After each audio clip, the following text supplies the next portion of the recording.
Yandırdın kalbimi aman, ey kaşları kaman, beni derde salan yar.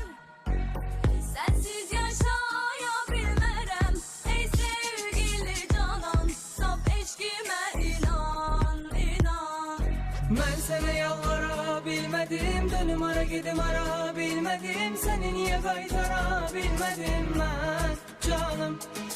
Ben sana yalvara bilmedim, dönüm ara gidim ara bilmedim, seni niye kaytara bilmedim ben canım. Gönlüme bir sevgi düşüp kalbimde sonsuz yeri var. Dilimde ezberde adı, aklımda yalnız biri var. Hoş sözlerinle, o deniz gözlerinle, dokunan el izlerinle, seni tanıyım, yine tanıyım